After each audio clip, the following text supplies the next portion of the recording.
The CBS Radio Mystery Theater presents...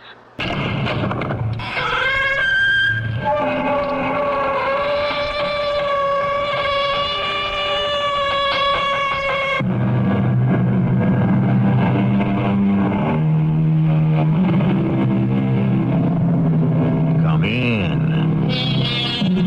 Welcome. I'm E.G. Marshall. 'Tis education forms the common mind. Just as the twig is bent, the tree's inclined, according to Mr. Alexander Pope. Which means what? Quite simply, the boy is the father of the man, or the girl, the mother of the woman. The first lessons we learn are the lessons we always remember.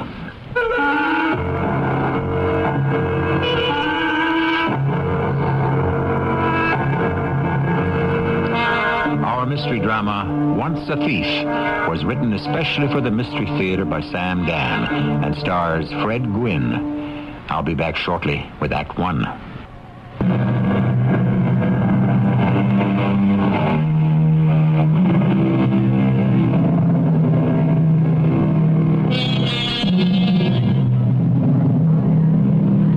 In the old days, the rural landscape was dotted with the towers of the stone castles of the feudal lords who did constant battle for lands and glory. Today, the urban landscape is covered with the glass and steel towers of the modern lords who do battle for commerce and industry. We are inside one of them now. Two men, one fairly old, the other fairly young, walk along the luxuriously carpeted floor of a spacious corridor. They pause at a door. On it is neatly lettered the legend, Frank J. Ellsworth, Head of Security. Let's stop in here for a minute, Mort. Sure. Frank's a retired city detective. You couldn't ask for a better man. Frank, you busy? My girl's out sick today. I thought I'd type this myself. Why didn't you send down to the pool for a typist? To tell you the truth, Mr. Van Walken, I'm used to typing up my own reports. We didn't have all these frills in the police department. Excuse me. Security, Ellsworth. Yes, that directive means exactly what it says. The pharmaceutical warehouses are to be kept under perpetual surveillance. Then you'll have to hire 2 more men. Send me a memo on it. All right.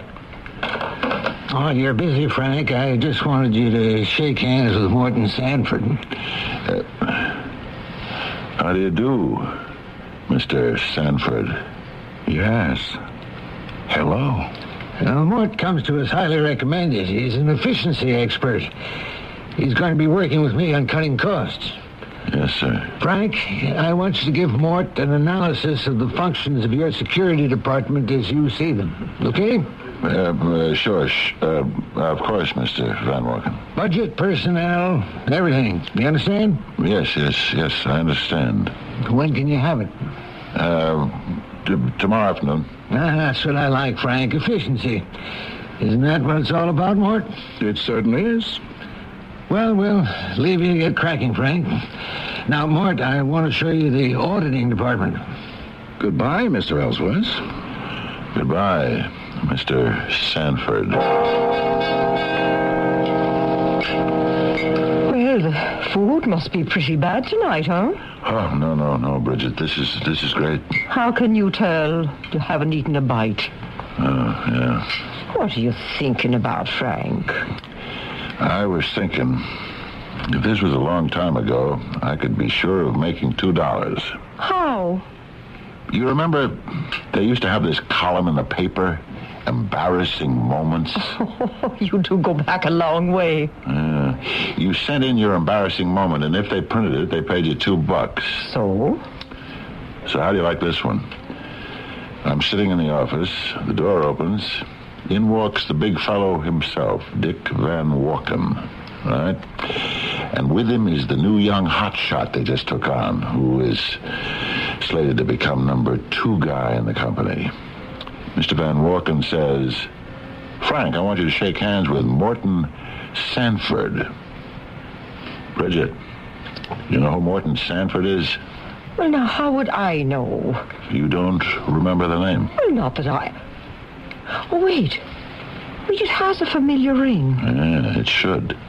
15 years ago, when I was still in the department, on loft and burglary, I arrested him for breaking an entry. Oh, I remember now. He was that kid. Yeah, and I knew him right off. Did he recognize you, too? He sure did. Frank, you sure? It is the same Morton Sanford. And the minute I looked at him, the whole thing came back to me. Suddenly, like a picture on a screen that comes into focus. Mike Dawson. Remember Mike Dawson? Didn't he own that radio and TV store? That's the one. He was complaining about all these robberies. So I figured I'd better stake the place out. I give it one night, 2 nights. Then on the third, it's maybe a little bit before midnight, I'm sitting in my car across the street. I see this brand new station wagon pull up. This kid gets out. He's maybe 17, 18. Looks around, moves into the doorway. First thing I know, he's inside the store. Comes out with an armload of stuff. Then he moves inside again and moves out with another load. I got him, right? So I jump out of my car. Hold it right there, punk. Police. Freeze. All right, officer. All right. Hey, cool it. Turn around. Put your hands on the hood of your car. Lean forward. Hey, listen, friend, listen. What do you... I am no friend of yours, punk. Why don't you take $50 and forget the whole thing? Hey, don't do that, kid. You'll make it worse. Look, this is all for nothing. My old man is Morton Sanford Sr. You heard of him. So nothing can happen to me. He owns this town. You'll be pounding a beat. You want me to add to the charge? How'd you like attempted bribery and intimidating an officer? I'm only trying to save us both some trouble. That's all. The old gentleman's not going to like this. You're just going to have to lump it. Let's go. It's midnight, punk. Your coach has just turned into a pumpkin.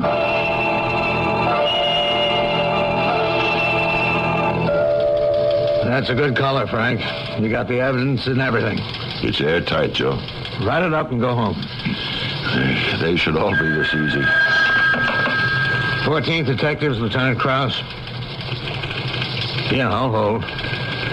It's the commissioner. This hour of the night? Yes, Commissioner, we did. We have. The arresting officer, Detective Ellsworth. Well, he's right here, sir. All right, I'll put him on. Frank. What's it about? The commissioner wants to talk to you. Detective Ellsworth. I did, sir. I caught the punk. Sorry, sir, but I'm old school. To me, a crook is a punk. Yes, I booked him. Was there any reason I shouldn't? Frank, you're talking to the boss. Yes, sir. Good night to you, too, Commissioner. We starting to get some heat? This is a punk who did a break and entry? Well, why is the commissioner interested? Morton Sanford is the son of Morton Sanford Sr., who gives $1 million each election to both political parties. He owns half the real estate in this town. Does he also own the police department? How can they spring this punk? He's been caught in the act. See? If you'd listened to me in the first place, you'd have saved us both a lot of trouble. And even made yourself a few bucks. You're a rich kid. A millionaire. For crying out loud. Why do you steal? I can only tell you what the man said when they asked him why he climbed Mount Everest. Because it's there. You want to listen to me, kid? Don't let him spring you. And why not? Because you did something wrong. You have to pay for it. You won't necessarily have to go to jail. You could get a suspended sentence. Maybe they'll hand you over to the head doctors. But you have to face it. And face yourself. You did something wrong. So did you. If I ever get a chance to pay you back, you can bet your life I will.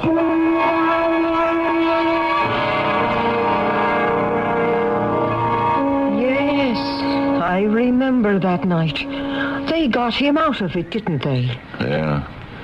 Dawson, who owned the store, came forward and said his place hadn't been broken into at all. He said Morton Sanford had actually bought the stuff, and that he'd given the kid permission to come by later that night and pick it up. That's right. They bribed him. Oh, they must have. Yeah. And there was nothing I could do about it. So, Frank, what happens now?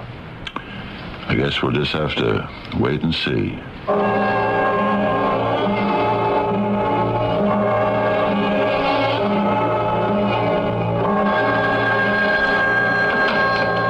Yes? Who?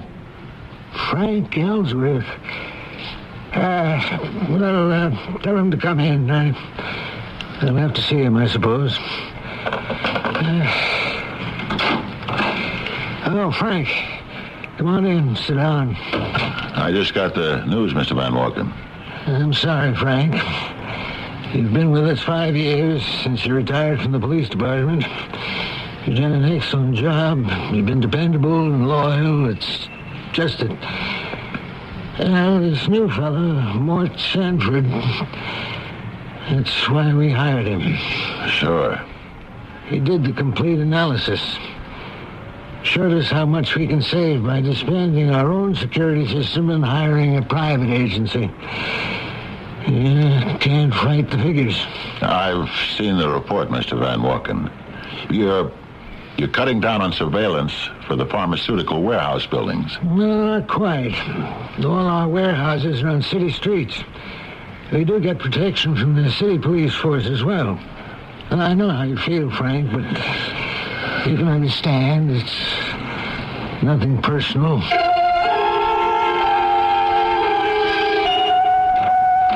Ellsworth? Oh, it's you, Mr. Sanford. I wanted to see you before you left. I'm just clearing out my desk, Mr. Sanford. Mr. Sanford. Well, I have a new name. I'm no longer, what did you call me? Punk? When I first saw you, you were a punk. Now you're Mr. Sanford, until proven otherwise. Times have changed. Our positions seem to be reversed. Are they? You must admit you caused me considerable embarrassment at one time. Not as much as you deserved. If your old man hadn't had the clout and the cash, you'd have gone to jail. Why? I hadn't stolen anything. Hadn't you? You heard what the storekeeper said. I forget his name, but my innocence is on the record. Actually, there isn't any record at all. Well, gives me considerable pleasure to meet you again. As we go through life, we have so few opportunities to do things for ourselves. Do we? Recently, I had a chance to perform an act for me, and for me alone. Something that would give me intense personal pleasure. Do you know what that was? I think I can guess. Good. I did away with you. And I understand you did your job not just satisfactorily, but superlatively. You prepared that whole phony analysis just to get back at me? For 15 years ago? Of course. You have no idea how my dear departed father lit into me that night. Well, I suppose you still have your police department pension, so you won't be too badly off. But I guess no one can ever have a complete revenge. I guess not. And so, good day to you, Detective Ellsworth. Good day to you, Mr. Sanford. You said our positions have been reversed. Obviously, they have. Obviously, they haven't. I'm still a cop. And you are still a punk.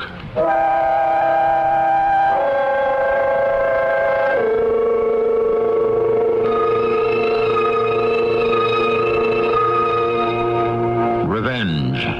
The urge for satisfaction for a real or fancied wrong can lead to the most unexpected consequences.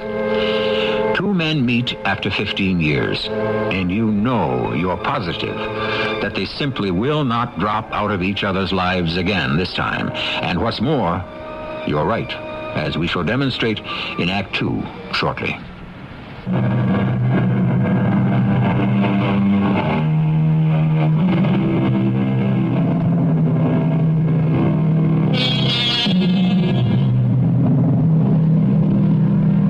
This is a story of the past and of the present. Do people change? Can people change their essential nature? Or are we prisoners of a certain personality and psyche that is forever frozen in an unbreakable mold? I am the master of my fate. I am the captain of my soul, said the poet. But does that actually work out in practice? I guess you haven't changed a bit, have you, Mr. Sanford? That isn't true. I've got 3 college degrees now. I'm considered one of the top people in my field. But you're still a crook. Oh, now, Detective Ellsworth, how can you say that? That night, I asked you, why should you, a rich kid, steal? And you answered, it was like what the man said who climbed Mount Everest, because it's there. Is it still there? What a memory you have for trivia. Is that why you arranged to get rid of me? After all, I caught you once. Were you scared I would catch you again? Now, Ellsworth, isn't it time an old codger like you retired and just sat in the sun? I know we won't see each other ever again. So this must be goodbye. Goodbye. Oh, Mr. Ellsworth, I just heard about it. You're not going to be here anymore. Neither are the rest of the boys. Well, I'm going to quit, too. You mean you weren't let go? No, they want me to stay on. Millie, do it. You need the job. I don't care. I'll get another one. It's not so easy when you're out of work. Personnel wants me to work in that new fella's office. You know, Mr. Sanford? Yeah. I don't like him. I don't know why I don't like him. I just don't like him. But, oh, how can I quit? I felt if I stayed with the job, I'd be disloyal to you. Millie, don't worry too much about me. Don't worry too much about loyalty and things like that. I guess they're not as important as they used to be.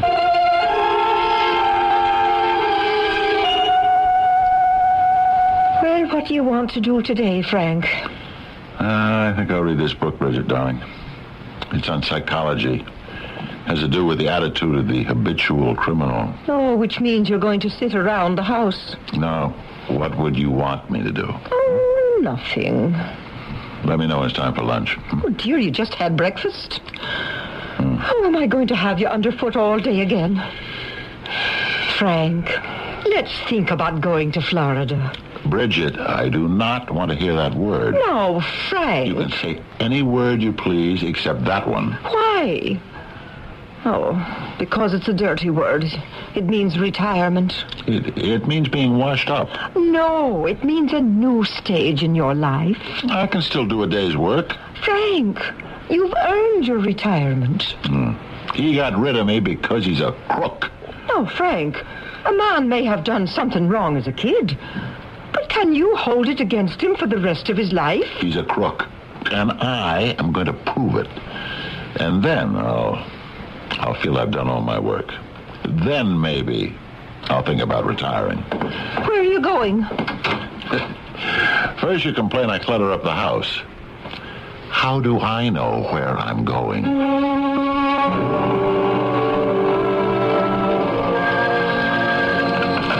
Inspector Krause? No, you just delivered that evidence to the DA. Right. Hello, Joe. Oh, Frank. Come in, sit down. You sure I'm not interrupting anything? No, it's always good to see you. How's Tricks? Tricks. You know me, Joe. I'm an old dog. I can't learn any new ones. Excuse me, Frank. Inspector Krause? Yeah. Look, talk to me about it later, huh? You are busy, aren't you? Can I do something for you? Well, you remember that kid, the Sanford kid? Yeah, I remember. This old man had all the money in the world until one day when he lost it. But that was long after he was able to buy the kid out of that jam he was in. Would you say a kid like that could ever reform? Why'd you ask? Well, today he's got a job as a big corporation executive. I guess you just answered your own question. Obviously he's reformed. Joe, it's the place I used to work for. He fired me. Why? Because I'm wise to him. He knows I know he's up to something. Joe, listen to me. Put him under surveillance. Surveillance? I'd need probable cause. On my hunch.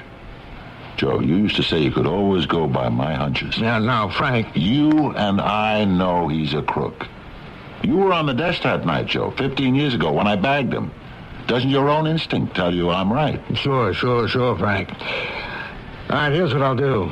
I'll see who I can spare, and I'll put him on it, okay? And just as soon as something breaks, I'll let you know. How's that? Joe, you're talking to me like I'm one of the old guys who just a little bit going in the head. Frank. I'm sorry, Joe. Shouldn't have bothered you. And I won't anymore.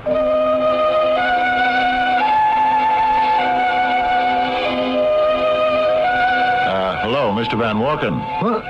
Frank. Imagine running into you here. I happen to know you go for a walk in the park every day after lunch. That's good for me. Sir, could I talk to you about something very important? Well, certainly. Let's sit down here. All right, go ahead, Frank. I don't know how to say this, Mr. Van Walken. I'll just tell it from beginning to end. One night, 15 years ago, I arrested a teenage kid for burglary. His father was rich and was able to buy him out of it. And justice was thwarted. Those things happen. Well, just recently, this kid who grew up became a big corporation executive. His name is Morton Sanford. Mort Sanford? Yes, sir. And he had me fired for 2 reasons. He himself told me the first one. It was to get back at me for that night 15 years ago. And the second, well, once a crook, always a crook. And he's out to steal again. Are you telling me that Mort Sanford has a criminal record? There is no record, exactly, because the thing was quashed. Therefore, you couldn't prove what you're saying. No, sir, Frank, but I know you worked hard to set up the security division for us, but you got paid well for it, and business is business. And each one of us is expendable. That's the way things go in the world. Sir, I'm a cop. I can only tell you that Morton Sanford is a crook in his heart. No, don't let losing the job embitter you. Don't start to spin all sorts of revenge fantasies. And don't go around talking this way about Mort Sanford. As a cop, you should know there are laws against slander. But it happened. What happened? He was arrested for burglary. Where's the record? I told you, Mr. Van Walken, the thing was hushed up. Frank, why don't you go home, rest, maybe change the scene? Why don't you try Florida? Oh, darling, why don't we go to bed? You go to bed, Bridget. Well, it's 2:00 in the morning. They talk to me as if I'm a nut. Well, Frank. Yeah? Maybe you are a nut. You too. I know that I arrested Morton Sanford for burglary 15 years ago. No, Frank, you didn't. It never happened. Now, you know perfectly well... Mr. Van Walken is right. There's no record, so it never happened. Now, that's the way the world wants it, dear, and there's nothing you can do about it. But I know. Remember in high school, Frank, we read this book, Don Quixote. Now, is that what you want to become? A nutty old guy wearing a frying pan on his head? Oh, Frank, please. I know I'm not crazy. Well, now, why do you say the kid's father bribed Dawson to say the stuff had been bought? Why couldn't it have been true? Because it doesn't make sense. Well, to you. Oh, Frank, let's forget it, huh? You can't win. You know that.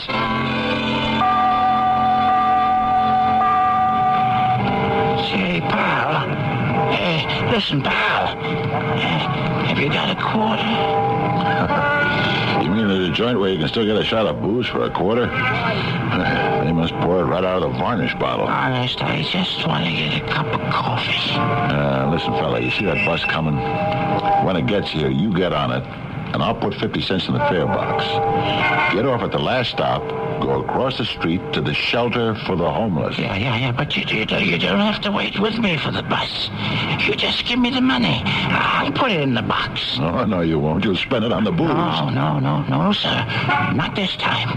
I'm serious. I mean it. Sure.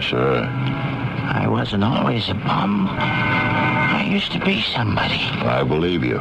I had a big store, made a lot of money. It was right down this block. Say, you from around here? Maybe you remember it. I used to sell.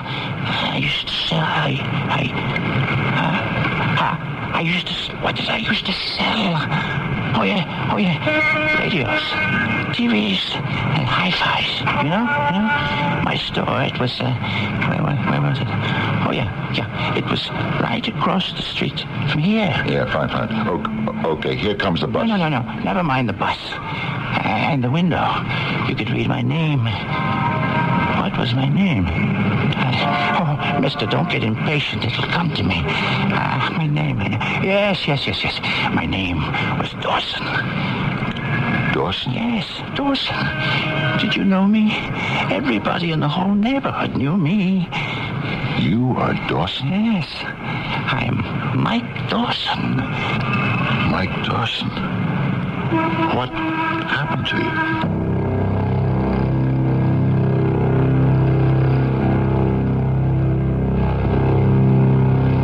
It's obvious what happened.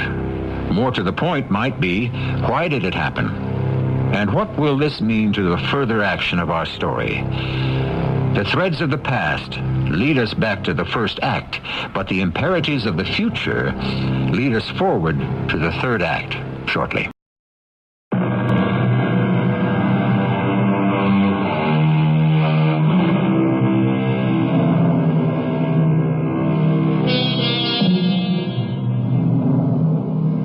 Crime doesn't pay.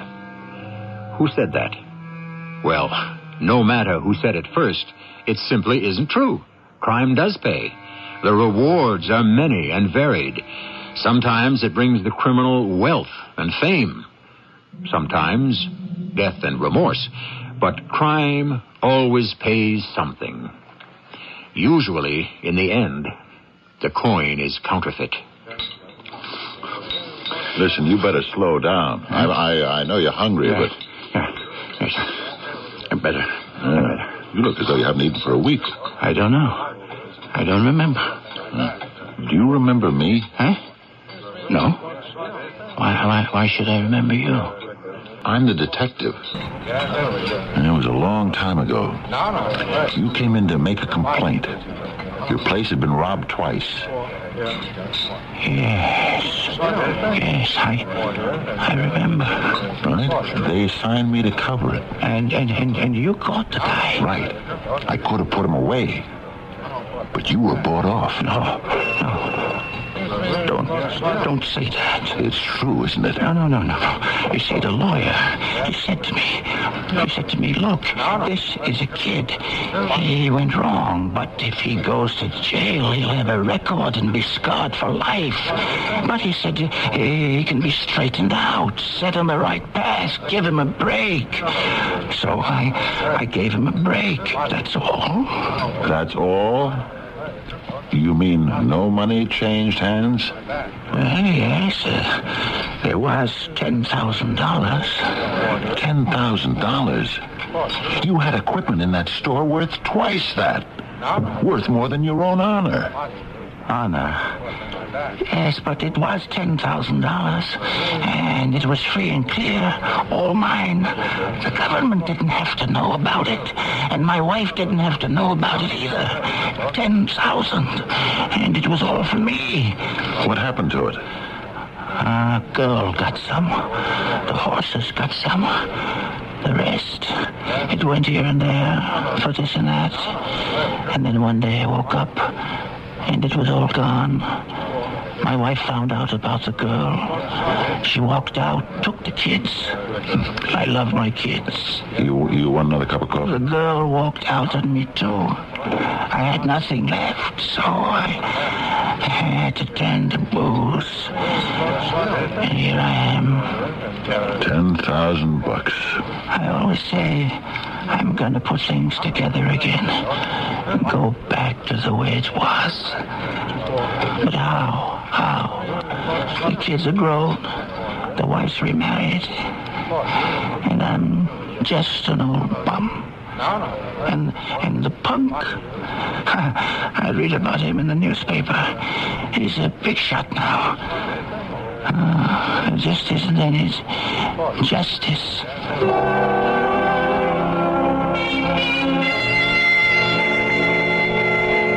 Well, I am sorry for Mike Dawson, but he made his bed. And what could you do about it anyhow? The man's life is over. Yeah, but he served a purpose, Bridget. Yes? First, he convinced me that I'm not crazy, that the thing actually did happen. Second, he reminded me that I'm a cop. A retired cop. But a cop is always on duty. Another crime is being committed. At least it's being planned. Oh, come on now, Frank. What kind of crime? I don't know. But it will be committed against the Van Walken Corporation by Mr. Morton Sanford. Oh, darling, you simply can't accept the fact that it's time for you to retire. No, I accept it. But I got some loose ends to tie up first.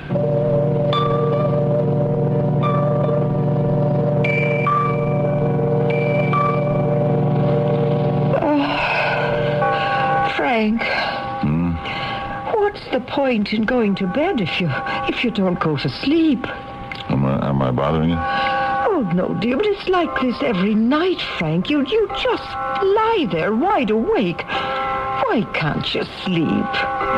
Because I keep thinking, what can Morton Sanford be stealing at the Van Walken Company? Well, what if he isn't stealing anything?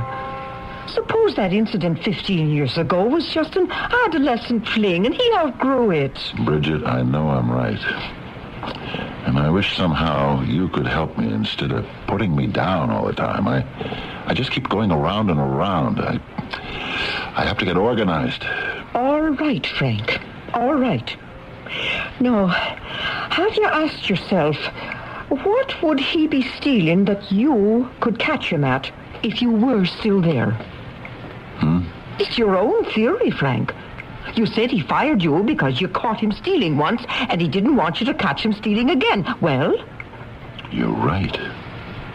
Let's rule some obvious stuff out. If it's some kind of high-level shenanigans, say a stock or a bond manipulation, I would have no way of knowing about it. All right, keep going. Yeah, and if it's one of those complicated computer swindles, it would just be beyond me. Fine. So, what could it be? The security department was set up to protect the physical assets of the company. Well, he couldn't steal the building. Wait. The warehouses. That's all physical stuff in there. Pharmaceuticals. Drugs. A lot of it's valuable. Of course. All right, Frank. All right, now what? Now, I have to catch him in the act. Assuming he is guilty. Oh, he's guilty. He has to be.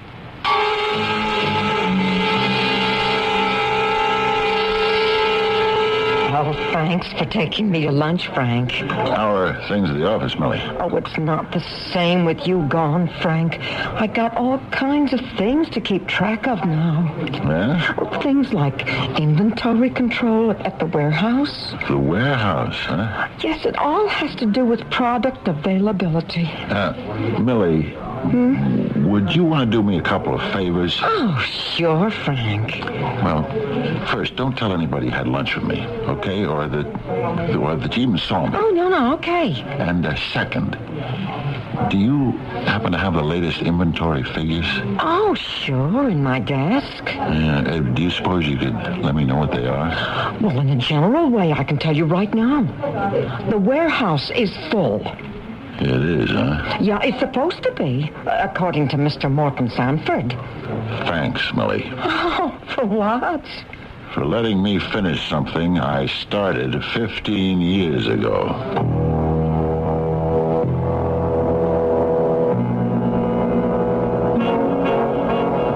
Frank, where are you going? Oh, just out. You go out after supper and you don't get back till almost daylight. It's been like this for the last 3 or 4 days. I won't be long. Why don't you watch some TV? Oh, that's what you say to me every night. Wait a minute. Under your arm. What's the idea? What idea? Frank, that's a holster, I can tell. Why, you're carrying a gun. Look, Bridget. Where are you going? I'm going with you. No, Bridget. Frank, you take me with you. I'll follow you. I'll go downstairs and get a taxi. Oh, and... all right. Just be quiet and keep out of the way.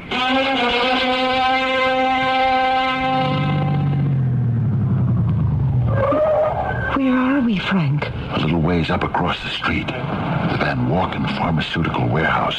Oh, and you think it's being burglarized? Yeah. But how, Frank, how? It's got the most foolproof and reliable alarm system. You installed it yourself, didn't you? Yeah, I did. And they've got guards inside. Not as many as I had. And they don't have the same responsibility. But even so, you know you really can't break into the place. No. It won't be break-in entry. Well, then, how can there be a rob? Oh, what's that? Trucks. Oh, what are they doing? They're backing up to the loading docks. They're taking stuff from the warehouse. Well, maybe it's legitimate. At this hour? Well, some of this gets done at night, doesn't it? You see any names on those trucks? Oh, Frank, I'm scared. Oh, what are you going to do? Let's just wait and see. Well, if they're doing something wrong, why don't you call the police? If the police come in now, they'll scare away my boy. No. I have to tie him into it. Let's just wait.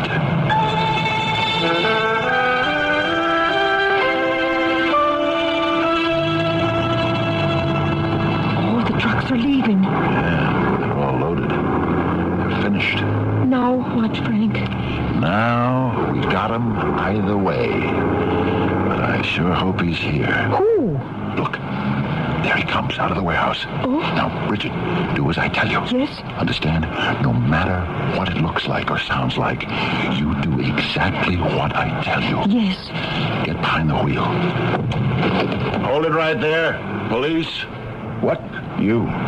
Yes, it's me, punk.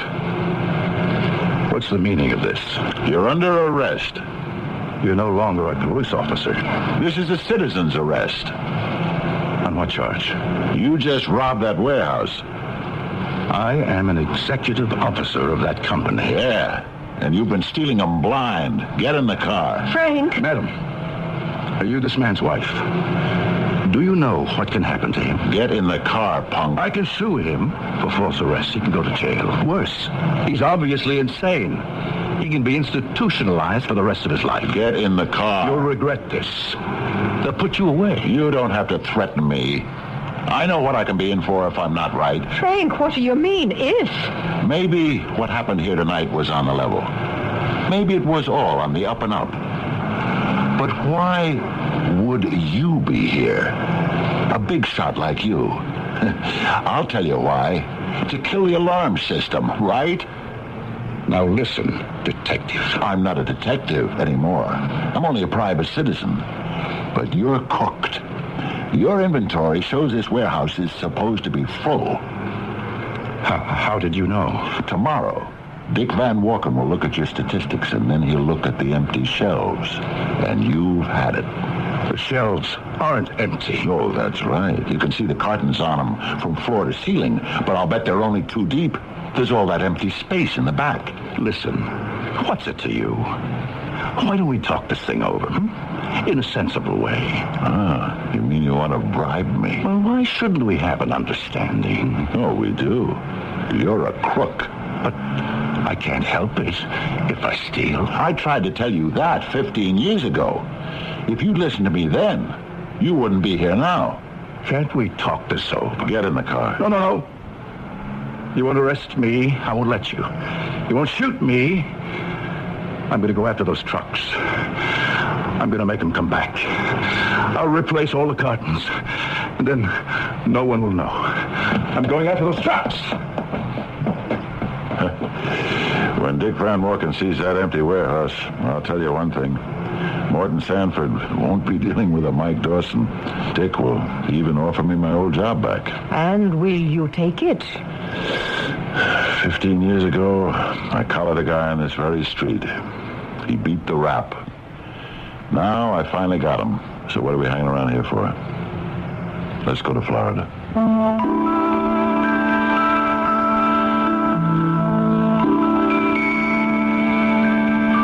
And they probably did. I say probably because I can never really be sure of these people once they leave my jurisdiction, which is confined to the time frame of the story. And so I would assume that this time Morton Sanford would not be able, as they say, to beat the rap. But who knows?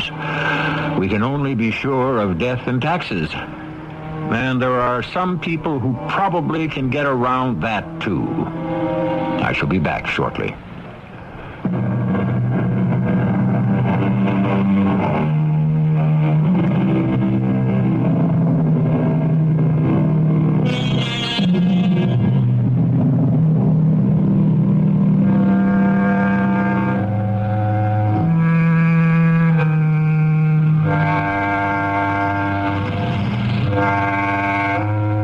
Our story is called Once a Thief, and the implication is always a thief. We find agreement, more or less, in the great book, which tells us that the leopard cannot change its spots. Does that mean there is no hope? Not really. It is true that the leopard cannot change its spots, but this is the mere outside covering. Nowhere does it say that the leopard cannot undergo a change of heart, nor a thief a change of mind. Our cast included Fred Gwynne, Joan Shea, Robert Dryden, and Bernie Grant. The entire production was under the direction of Hyman Brown. This is E.G. Marshall, inviting you to return to our Mystery Theater for another adventure in the macabre. Until next time, pleasant dreams.